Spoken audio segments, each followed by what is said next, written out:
Okay, so this is Algebra 3, and we are going to be going over the new material in Lesson 55. This lesson is stamped on Monday, so will need to be submitted to me by Monday in order for you to receive credit for your stamp. So Lesson 55 is more on permutations, and this is something that we have looked at already.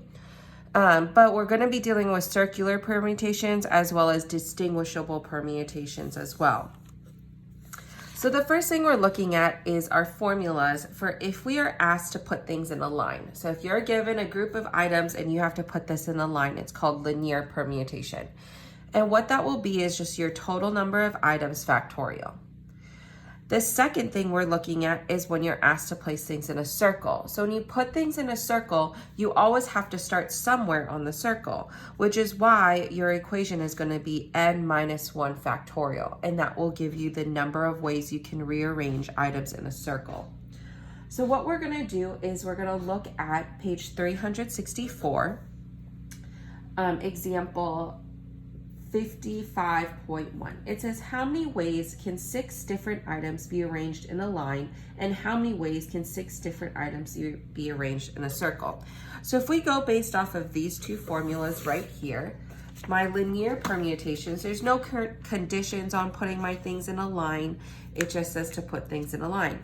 So the first thing would be to go to my linear permutation equation, and that says the total number of items factorial. So my total number of items is going to be 6. So this is going to be 6 factorial. And that's all you have to do. So your answer, when you plug that into the calculator, is just going to be 6 factorial. And that would give us 720. And that would be your answer. For part B, though, it says, how many ways can 6 different items be arranged in a circle? So that would be a circular permutation. And that means that we would use the formula 6 minus 1 factorial. And therefore, we would have 5 factorial. And in your calculator, you can figure that out to be 120 different ways. Now, if you wrote this out, this is how you would write it out. So if you're doing a linear permutation, you would have 6 boxes.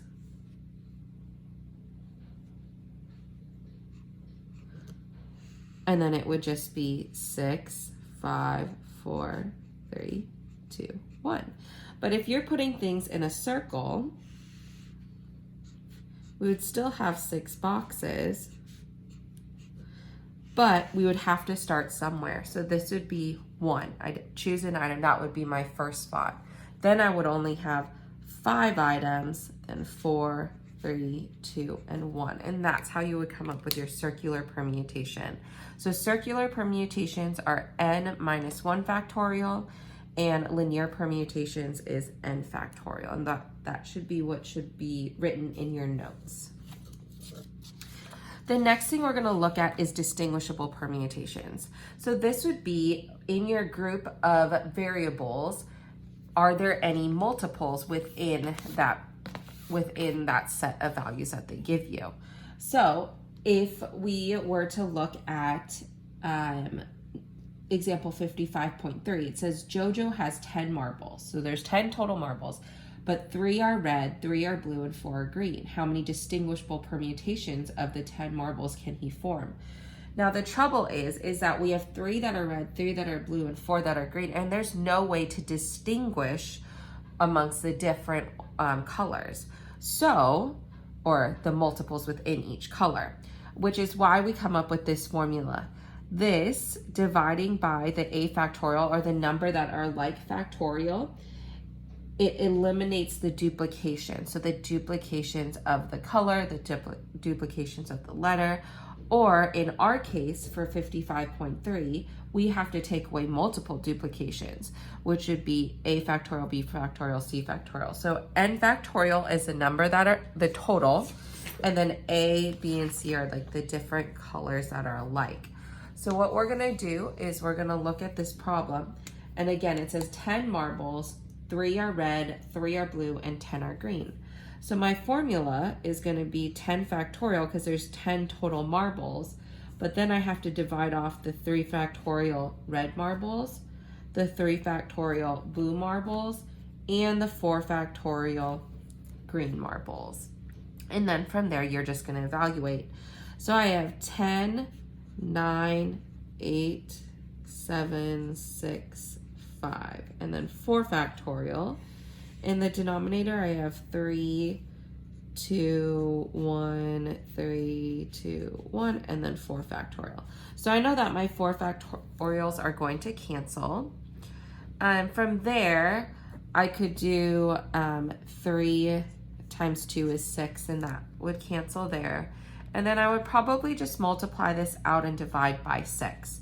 So I do 10 times 9 times 8 times 7 times 5, and then divide that all by 6.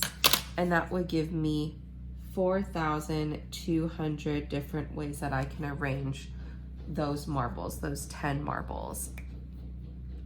We're now gonna look at 55.4. So it says, how many distinguishable permutations can be formed from the letters in the word nonsense? Now, the letters in the word nonsense, so this is N-O-N-S-E-N-S-E. Well, look at that. There are multiple letters that are the same, that are repeated. So I'm gonna, on this side, I'm gonna list them. So N, well, I have 1, 2, 3 N's.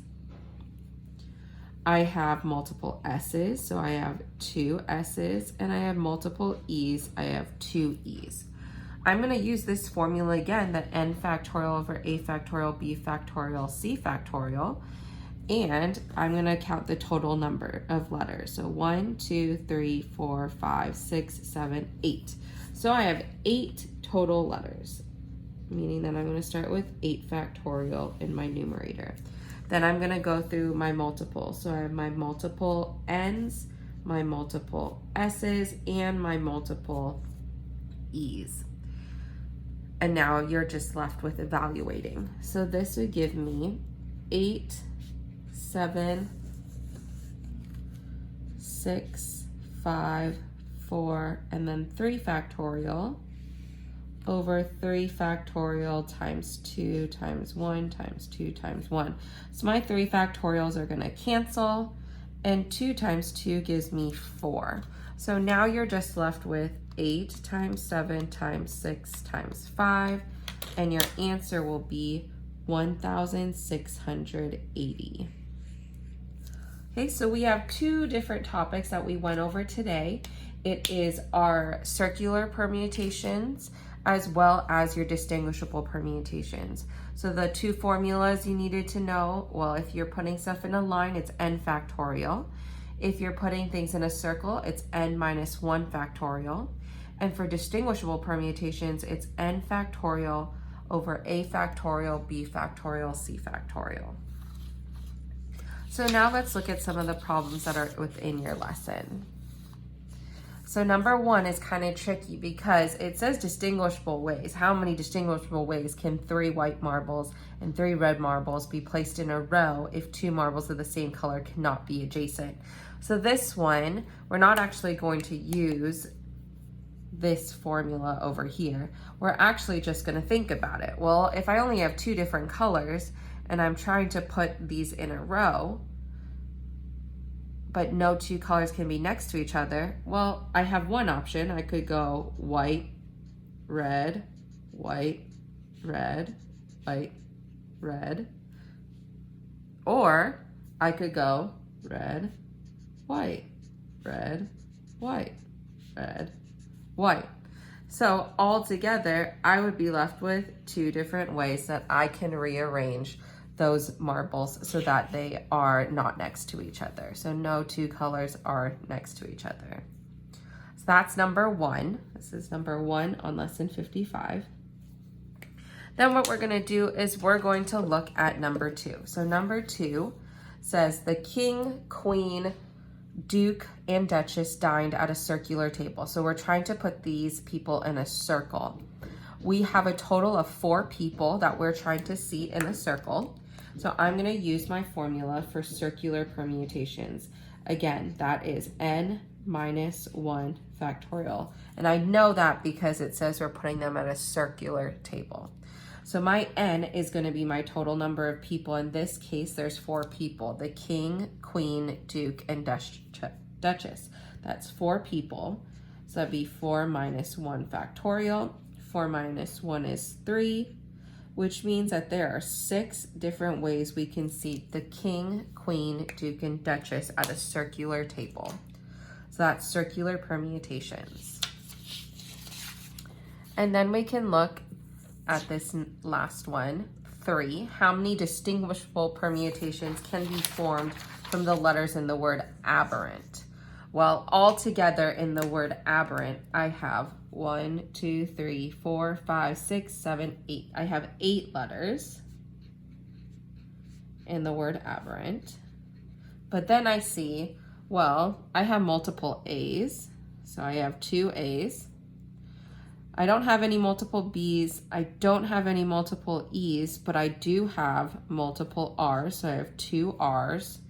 We already dealt with our A, there's no other N's, and there's no other T's. So the only ones that are alike are my A and my R.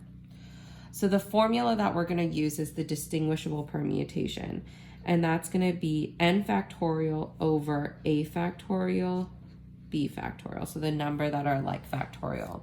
My n again is just gonna be my total number of letters, and that would be 8 factorial. My A factorial would be the multiples of A. My B factorial is going to be my multiples of R. And now you're just left with evaluating. So 8 times 7 times 6 times 5 times 4 times 3 times, well, you could do 2 factorial divided by 2 factorial and then 2 times 1. So the 2 factorials would cancel, and then 2 goes into 4 2 times. So now you are left with evaluating just 8 times 7 times 6 times 5 times 3. And your answer would be 5,040. Okay, and that concludes your lesson on lesson 55. This lesson again is stamped on Monday. So you need to submit that to me on Monday. Below this video in the comment section is where you're going to list any questions that you have on lesson 53. Lesson 53 is due tomorrow on Friday, and you will need to submit that to me by midnight tomorrow. I will enter a video, and you will just watch that video, and then you can submit your lesson once you have gone through all of those problems. And lesson 55, again, is stamped on Monday. This is your video for lesson 55. I hope you guys all have a great day and that you're staying safe. Bye.